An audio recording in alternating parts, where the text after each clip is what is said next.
ప్రజా సమస్యలను పరిష్కరించడంలో అటు బీఆర్ఎస్ ఇటు కాంగ్రెస్ ప్రభుత్వాలు రెండూ విఫలమయ్యాయని బీజేపీ జాతీయ నేత పొంగులేటి సుధాకర్ రెడ్డి అన్నారు. బీఆర్ఎస్ నేతలు అవినీతి చేశారని చెప్పిన సీఎం రేవంత్ రెడ్డి వారిని ఎందుకు అరెస్టు చేయలేదని ప్రశ్నించారు. ఒకరిని ఒకరు కాపాడుకునే ప్రయత్నం చేశారని ఆయన ఆరోపించారు. కాంగ్రెస్ ఏడాది పాలనలో అంతా శూన్యం కనిపిస్తుందన్నారు. హామీల అమలు కోసం బీజేపీ ఆందోళన బాట పట్టనుందని సుధాకర్ రెడ్డి స్పష్టం చేశారు.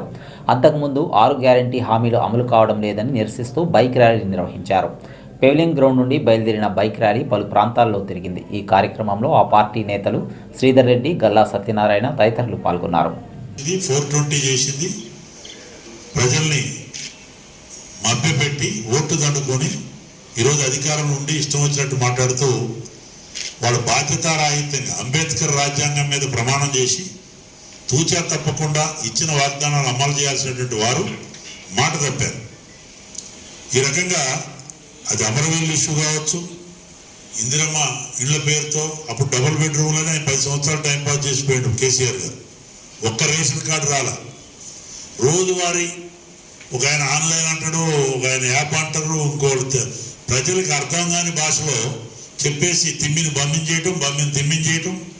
ప్రజల దృష్టి ఎక్కడైతే వైఫల్యాలకు వస్తుందో అప్పుడు హైడ్రా లాంటి ఒక వ్యవస్థను పెట్టడం, లేకపోతే మూసీ ప్రక్షాళన పేరు చెప్పడం, లేకపోతే వీళ్ళిద్దరు కూడా డ్రామా ఆర్టిస్టులు. కేసీఆర్ వైఫల్యాలు బయటకు రాకుండా వాళ్ళ ఎక్కడ వస్తాయో నువ్వు ఈయన ఎక్కడ వస్తాను ఇద్దరు కూడా పైకి తిట్టుకోవాలి. నేను గిల్లినట్టు చేస్తా, నువ్వు ఏడిచినట్టు చేయాలి. టీఆర్ఎస్ బీఆర్ఎస్ కాంగ్రెస్ పార్టీ ఒక ఆయన గిల్లినట్టు చేస్తా, నువ్వు ఏడిచినట్టు చేయి. అప్పుడప్పుడు అరెస్టులు, గందరగోళం, ఈ డ్రామా వ్యవహారం నడుస్తుంది. ఇదే నోటితో రేవంత్ రెడ్డి గారు వీళ్ళందరూ కూడా కాళేశ్వరం 1,00,000 కోట్లు అవినీతి జరిగిపోయింది, కమిషన్ పెట్టారు, సరే కమిషన్ ఏదో చూస్తుందని చెప్తున్నాం. సంవత్సరం అవుతుంది, ఇమ్మీడియట్ కక్కిస్తున్నారు. చివరికి ఫార్ములా రేస్ కారుది ఆ 1,00,000 కోట్ల అవినీతి పక్కన పోయి చివరికి 50 కోట్ల వరకు వచ్చింది. దాన్ని కూడా ఇదిగో అరెస్టు, అదిగో అరెస్టు. మరి ఏం చట్ట ప్రకారం ఏం జరగాల్సింది ఎవరికైనా. నీ దమ్ముంటే అరెస్ట్ చేయని ఒక ఆయన అంటాడు, నీ సంగతి చూస్తాను ఇంకొక ఆయన అంటాడు. అసలు ఈ భాష పరిభాష ముఖ్యమంత్రి హోదా తగ్గట్టు లేకుండా గతంలో కిలాడి చంద్రశేఖరరావు గారు స్టార్ట్ చేసిండు. ఈయన పూర్తిగా దాన్ని అమలు చేస్తున్నాడు రేవంత్ రెడ్డి గారు. ఒక మ్యాగ్నానిటీ, ఒక డిగ్నిటీ లేకుండా బుల్డోజర్తో తొక్కేస్తాం. ఇవన్నీ కూడా రకరకాల ఎక్కడ కూడా ప్రజాస్వామ్య వ్యవస్థలు ఇట్లాంటివి ఉండవు.